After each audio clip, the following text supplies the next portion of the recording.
Muhammad Sallallahu Alaihi Wasallam, lelaki penggenggam hujan. Bab 15. Kesaksian Waraqah.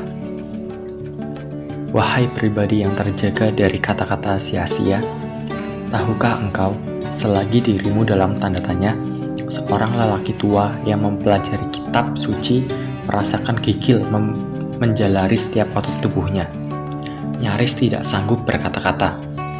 Wajahnya bergerak-gerak, seolah pandangannya yang buta tengah gelisah ingin melihat cahaya dunia.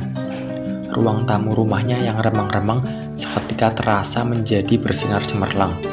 Angin panas padang pasir yang menelusup dari rongga-rongga pintu di kulit keriputnya serasa menjadi lembut dan membelai sejuk. Dialah Waraqah. Kudus, kudus, ujarnya separuh berteriak. Demi Tuhan yang menguasai jiwaku, yang mendatangi Muhammad adalah namus terbesar yang dulu juga mendatangi Musa. Suara Waraqah serak mendadak, seolah apa yang barusan diceritakan oleh Khadijah adalah sesuatu yang telah dia tunggu selama puluhan tahun dan membuatnya begitu emosional. Sungguh, Muhammad adalah nabi bagi kaumnya, katanya kemudian. Khadijah, yakinkanlah dia. Waraqah menumpukan berat dada dan kepalanya pada tongkat kayu yang sama-sama tua seperti pemiliknya. Dia duduk dengan kepala berserban yang tertunduk dan dua lengan memeluk tongkatnya. Sebersit pemikiran yang melegakan merayapi dirinya. Sungguh telah begitu lama dia meneguhi apa yang dia yakini, sampai menua umurnya hingga buta matanya. Waraqah adalah karunia bagi Mekah. Di antara sukunya yang didominasi penyembah berhala dan buta huruf, dia adalah satu di antara sedikit orang yang berpikir melampaui zamannya. Dia bisa membaca dan telah lama mempelajari Injil serta teologi. Sejak lama, bahkan ketika dirimu masih kanak-kanak, dia meyakini suatu janji Kristus yang pada masa mendatang akan terpenuhi. Bangsa Arab membutuhkan seorang nabi, dan janji Yesus Kristus berkaitan dengan kebutuhan itu. Orang bisa mengatai Waraqah hilang akal, tetapi itulah yang dia yakini. Bahkan, dia berbeda memaknai janji Kristus dibanding sebagian besar Kristiani yang menghubungkan kata-kata Yesus perihal ini dengan mukjizat Pantekosta. Kepercayaan Waraqah memang terhitung eksklusif karena ini tidak tersebar secara luas meski didukung beberapa aliran besar gereja timur dan juga para astrolog dan peramal. Orang-orang Yahudi mempunyai keyakinan serupa. Mereka yakin garis kenabian baru akan berakhir pada Mesias. Bedanya, para Yahudi tidak pernah ragu bahwa nabi baru itu harus seorang Yahudi. Sebagaimana mereka yakini bahwa Yahudi adalah bangsa yang terpilih. Sebaliknya, orang Kristen semacam Waraqah meragukan hal itu. Baginya, bangsa Arab jauh lebih membutuhkan kedatangan seorang nabi dibanding orang-orang Yahudi yang setidaknya dekat dengan tradisi agama Ibrahim. Sekarang, segala hitung-hitungan dan keyakinan Waraqah seperti menemukan konfirmasi. Kalau begitu, keyakinanmu, aku akan menyampaikan hal ini kepada suamiku. Khadijah merapatkan kain yang menutup rambutnya. Aku pamit, wahai Waraqah. Khadijah bangkit, sembari merasakan deru yang luar biasa di dadanya. Bahkan, meskipun segala kesucian yang dia ketahui tentangmu cukup untuk meyakinkan batinnya bahwa engkau layak menjadi seorang nabi, tetap saja ada yang membuat perasaannya tak keruan. Semacam apakah kehidupan seorang nabi? Khadijah kembali berpamitan sebelum akhirnya benar-benar meninggalkan rumah sepupunya itu. Kepalanya menunduk, sementara langkah kakinya semakin memburu. Dia mulai mereka-reka apa yang akan dia jalani selama mendampingi tugas seorang nabi. Apakah ini semacam tugas seorang permaisuri mendampingi kewajiban kenegaraan sang raja? Khadijah menepis segala kemungkinan yang terpikirkan. Dia buru-buru ingin bertemu denganmu dan menyampaikan semua yang dikatakan Waraqah kepadamu. Ketika Khadijah melangkah menuju rumah, wajah Mekah tak berbeda jauh dibanding puluhan tahun lalu, kecuali fakta bahwa kota ini mencapai sukses materi yang mencenggangkan secara spiritual, seperti juga pendapat orang tentang wilayah seantero Arab yang dianggap daerah tak bertuhan. Tidak satupun agama yang lebih maju dan modern dibanding budaya pagan yang berhasil bertahan di daerah itu. Sekelompok suku Yahudi yang diragukan asal-usulnya memang telah mendiami wilayah pertanian Yastrib, Khaybar, dan Fadak. Namun, cara mereka beragama hampir tidak dapat dibedakan dari tetangga Arab mereka yang menyembah berhala. Di tanah yang lebih strategis, memang banyak suku Arab beralih ke Kristen. Sejak 200 tahun lalu, mereka membangun gereja di Suriah. Bahkan, beberapa tahun terakhir, Arab telah dikelilingi berbagai praktik Kristenitas. Gereja majestik di Najran mendatangkan kecemasan bagi sebagian orang Arab. Toh, mereka masih tidak tertarik terhadap sistem agama-agama ini dan memutuskan untuk tetap merdeka dengan tradisi berhala. Akan tetapi, mereka tidak sanggup memungkiri munculnya rasa rendah diri. Secara keagamaan maupun politis, mereka merasa tertinggal, kecuali angan-angan berdirinya negara Arab bersatu mampu diwujudkan. Sebuah visi besar yang oleh Waraqah diyakini harus dimulai dengan kedatangan seorang nabi. Tanpa seorang pemimpin besar yang dipilih Tuhan, menyatukan seluruh Arab hanyalah mimpi beracun. Bangsa Arab memiliki persatuan yang amat rapuh. Selama berabad-abad, bangsa Arab di Hijaz dan Najd hidup sebagai bangsa nomaden dalam kelompok-kelompok suku yang terus berperang. Engkau tahu, selama rentang waktu itu, mereka mengembangkan cara hidup yang tidak ada pembandingnya di dunia. Sesuatu yang hidup dan dijaga secara bersama-sama oleh penduduk Arab yang dikenal dengan sebutan muru'ah. Kata pendek yang memiliki makna demikian panjang dan dalam. Keberanian dalam berperang, kesabaran dan ketahanan dalam penderitaan, pengabdian pada tugas yang sopan untuk membalas kesalahan yang pernah dilakukan pada suku, melindungi para anggota yang lemah dan menghadap yang kuat. Seperti pisau bermata dua, pada tataran praktik, muru'ah juga berarti sikap ceroboh, angkuh, egoisme yang merusak moral dan bisa membawa masyarakat ke jurang kehancuran. Aspek-aspek ini yang belakangan tampil lebih dominan. Terpikirkah olehmu masing-masing suku bangga luar biasa terhadap muru'ah mereka? Setiap anggota suku harus siap membela rekan sesukunya dan mematuhi pimpinannya tanpa syarat. Muru'ah menggantikan fungsi agama bagi bangsa Arab pada tataran praktik, memberi fondasi ideologi yang tidak bisa ditawar. Suku menjadi nilai keramat. Keyakinan Arab tidak menawarkan gambaran tentang kehidupan sesudah mati. Setiap orang tidak memiliki nasib sendiri dan nasib abadi. Hal yang abadi adalah keberlangsungan spirit muru'ah mereka. Setiap orang bertanggung jawab untuk menanamkan muru'ah dan menjamin kelangsungan hidup suku mereka. Seorang kepala suku harus siap membalas setiap serangan terhadap anggota sukunya. Pembalasan dendam menjadi satu-satunya cara menjaga keamanan masyarakat. Nyawa begitu murah. Tidak ada yang salah dari sebuah pembunuhan jika itu dikaitkan dengan konsekuensi dosa dan hukuman setelah kematian. Seorang menjadi salah jika dia membunuh anggota sesuku atau sekutu dari sukunya.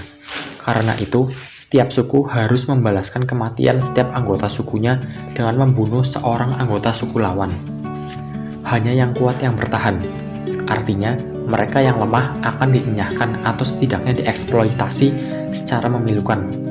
Pembunuhan bayi menjadi cara yang menjadi beradab untuk mengendalikan populasi. Adalah masalah ketika bayi-bayi perempuan lebih kuat bertahan hidup daripada bayi laki-laki. Bukankah jumlah bayi perempuan yang boleh lahir sudah ditentukan? Tidak ada suku yang sanggup menanggung hidup bayi-bayi perempuan melebihi angka yang sudah disepakati. Bayi-bayi merah itu kemudian dikubur hidup-hidup.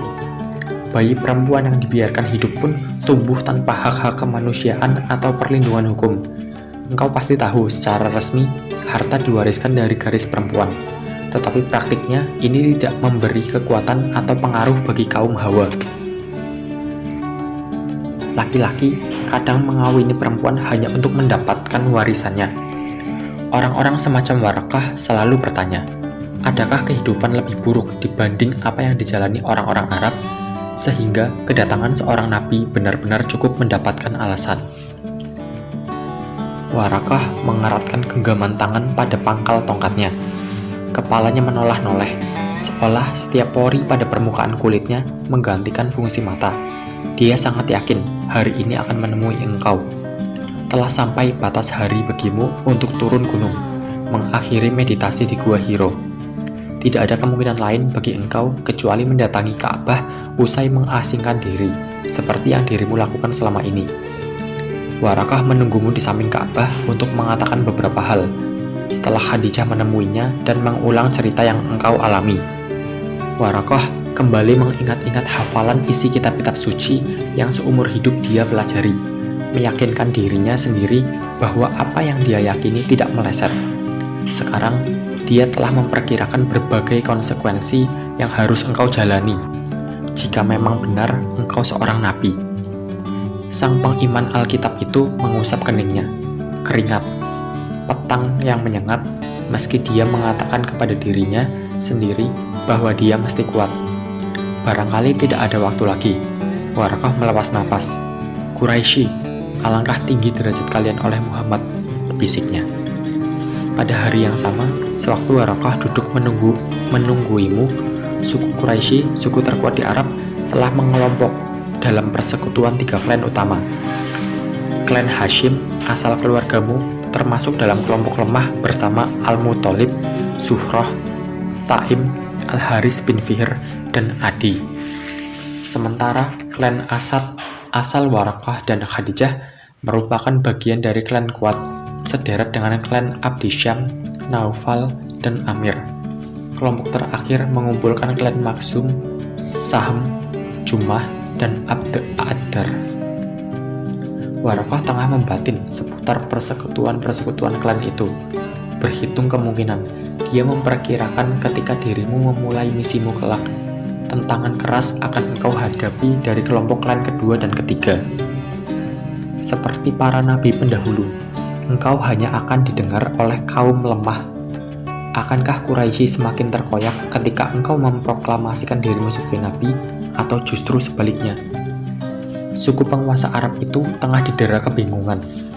Ideologi lama ternyata tidak memberi bekal cukup untuk mereka untuk hidup di kota. Kehidupan kota seolah membutuhkan konsep kehidupan baru, sementara mereka masih mengadaptasi kebiasaan hidup lama ketika suku mereka mulai menetap di Mekah sekitar 200 tahun sebelumnya. Engkau tentu mafhum. Leluhur suku Quraisy bernama An-Nadhr bin Kinanah, salah satu keturunannya bernama Qusay, menetap di sebelah Ka'bah bersama saudara lelakinya Zuhrah dan paman mereka Taim. Makhzum, anak dari paman yang lain, beserta sepupunya Jum'ah dan Sahm, menetap di sana menemani Qusay. Kerajaan kerabat ini kemudian dikenal sebagai Quraisy dari lembah.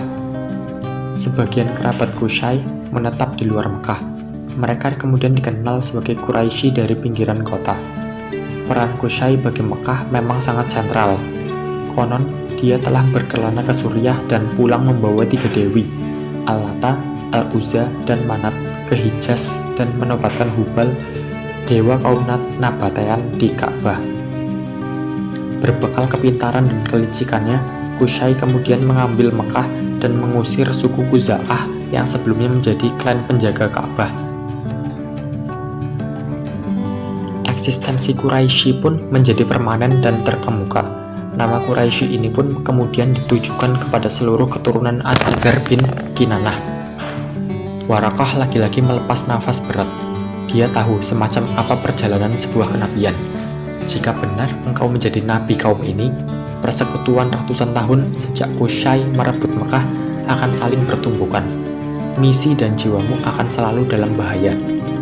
Warakah menggerakkan kepalanya tiba-tiba. Instingnya seperti menangkap sebuah gerakan manusia, tapi segera mengendur kembali otot kepalanya yang sempat menegang. Bukan Muhammad, batinnya. Ada peziarah Ka'bah yang berdatangan. Jelas bukan dirimu. Engkau memiliki cara berjalan yang tidak dipunyai orang lain. Langkahmu seperti seseorang yang menuruni lembah. Warakah tahu itu.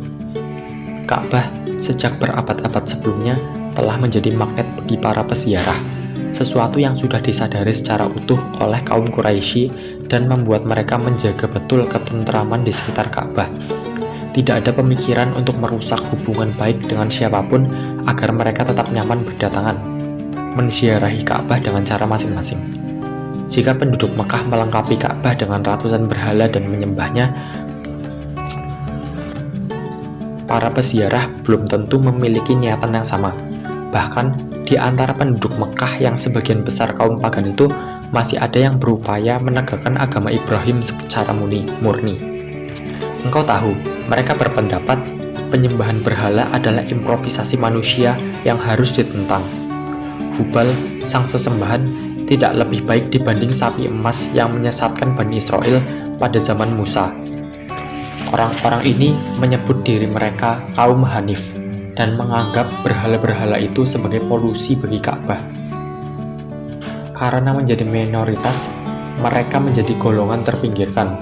Ini tidak menguntungkan, sebab di Mekah setiap orang dihormati, ditoleransi, atau malah diperlakukan buruk berdasarkan pada pengaruh pribadi, tetapi lebih dominan oleh perlindungan suku masing-masing. Keyakinan yang menyimpang dari tradisi pagan membuat mereka kehilangan pengaruh pribadi maupun perlindungan suku. Mekah menjadi kota berhala. Ka'bah dikepung oleh 360 berhala, sedangkan di setiap rumah penduduk pun terdapat berhala-berhala yang menjadi sesembahan orang-orang. Setiap gerak-gerik mereka selalu disertai sebuah doa perlindungan dari berhala-berhala itu. Kenyataan yang kadang membuat Warakah frustasi. Bahkan, dirinya masih menjadi satu di antara kelompok kecil penganut Kristen dalam kota sebesar Mekah. Sangat sulit untuk mewartakan kebenaran agama kepada orang-orang Arab, padahal telah muncul masyarakat Kristen Najran dan Yamam. Namun, perkembangan ini tidak memberikan pengaruh apapun pada para penyembah berhala yang berpusat di Mekah. Bangsa Arab di Hijaz dan dataran Najd ke timur tampaknya tidak tersentuh oleh pesan-pesan Alkitab. Bukankah ini sebuah kondisi yang tak terbantahkan? Alasan yang cukup bagi Tuhan untuk membangkitkan seorang nabi bagi bangsa Arab dari kaum mereka sendiri. Berulang-ulang, pemikiran itu yang muncul di benak Warakah. Pengikut Kristus rupanya, batin Warakah. Dia meyakini ada beberapa orang yang sedang berdoa dengan kusyuk di Maqam Ibrahim, salah satu bagian dari bangunan Ka'bah. Kaum Quraisy dan suku-suku pagan memang tidak memusuhi orang Kristen. Seperti juga petang itu, para pengikut Yesus dari negeri-negeri jauh kadangkala datang untuk memberikan penghormatan kepada Maqam Ibrahim.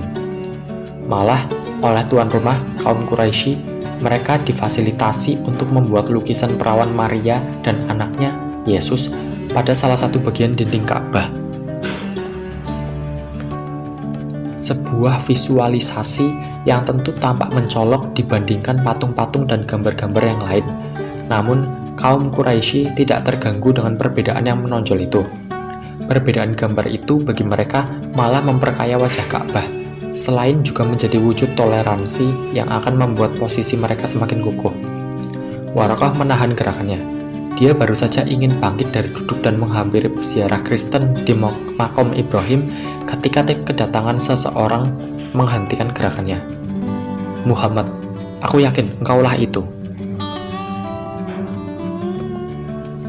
Engkau baru saja turun dari Gua Hiro setelah mengakhiri masa mengasihkan diri yang biasa engkau lakukan pada rentang waktu tertentu. Seperti kebiasaan sebelum-sebelumnya pula, engkau turun menuju Ka'bah untuk bertawaf sebelum pulang ke rumah. Engkau membalas salam Warakah dan menghampirinya. Aku telah menunggumu karena ingin mengatakan sesuatu kepadamu, Muhammad. Engkau duduk di hadapan Warakah dengan tatapan kasih yang sempurna. Sungguh, hatimu itu lebih lembut dibanding sutra paling lembut sedunia, mudah tersentuh dan penuh empati. Tahukah engkau apa yang akan disampaikan Warakah berkaitan dengan apa yang dikatakan Khadijah beberapa waktu sebelumnya? Ceritakanlah kepadaku terlebih dahulu. Ceritakanlah kepadaku, wahai putra saudaraku, apa yang telah engkau lihat dan engkau dengar. Engkau tentu paham apa yang dimaksud Warakah. Engkau kemudian mengulang pengalamanmu di Gua Hiro yang sempat membuatmu tertekan luar biasa. Pengalaman yang membuat engkau butuh beberapa waktu untuk melanjutkan kebiasaan menyepi di Gua Hiro itu. Saking asingnya peristiwa kedatangannya makhluk yang di matamu terlihat seperti bersayap itu. Makhluk yang mengaku bernama Jibril. Kudus, kudus, demi Tuhan yang menguasai jiwaku, yang mendatangimu adalah namus terbesar yang dulu juga mendatangi Musa. Sungguh Muhammad, engkau adalah nabi bagi kaummu, yakinkanlah dirimu. Bukankah engkau pernah mendengar kalimat itu dari Khadijah? Apakah mendengarkannya langsung dari Warakah, lewat lisannya yang penuh keyakinan, lewat suaranya yang bergetar oleh kerinduan, membuat hal ini terdengar sebagai informasi yang baru? Apakah ide tentang kenabian itu pun masih terasa asing bagimu? Kedua tangan Warakah menjulur, tongkatnya terpelanting tanpa kepedulian. Engkau akan didustakan orang dan diperlakukan buruk. Mereka akan mengusirmu, bahkan berperang melawanmu. Kalimat Warakah semakin bergetar. Ada keharuan yang dia lawan. Sesuatu memaksa Warakah untuk tidak menjadi lemah. Seandainya aku masih hidup pada saat-saat itu, Allah tahu, aku pasti akan membela kebenaran agamanya. Dalam sebuah gerakan yang menyentak, Warakah kemudian merangkulmu erat, seperti hendak meremukkan tulang-tulangmu. Khadijah, dia akan sangat mendukungmu. Dialah harapanmu, ujarnya kemudian. Setelah itu, Warakah mencium ubun-ubunmu dengan ketaksiman yang tidak berbanding. Dari bibirnya terbisik syair. Sesungguhnya, Muhammad akan menjadi pemimpin kami. Ia mengalahkan lawannya dengan hujah. Cahaya terlihat di seantero dunia. Ia luruskan manusia yang bengkok. Orang yang memeranginya mendapat kerugian, dan orang yang berdamai dengannya mendapatkan kemenangan. Duhai, seandainya aku hidup pada saat itu, aku menyaksikannya dan aku menjadi orang yang paling beruntung. Kendati yang dibenci orang-orang Quraisy itu amat berat dan mereka berteriak dengan keras di Mekah, aku berharap dengan sesuatu yang mereka benci kepada pemilik arsy jika mereka turun dalam keadaan pincang. Samakah antara persoalan orang-orang rendah dengan orang yang memilih orang yang naik ke menara? Jika mereka masih ada, maka akan terjadi banyak persoalan. Orang-orang kafir berteriak hiruk-pikuk terhadap persoalan-persoalan tersebut. Jika aku mati, sesungguhnya semua pemuda akan menemui takdirnya. Apa yang engkau pikirkan, wahai lelaki yang membeli hati dengan hati? Terbayangkah di benakmu dukungan semacam apakah yang akan Khadijah berikan kelak jika selama ini pun engkau begitu mengandalkannya?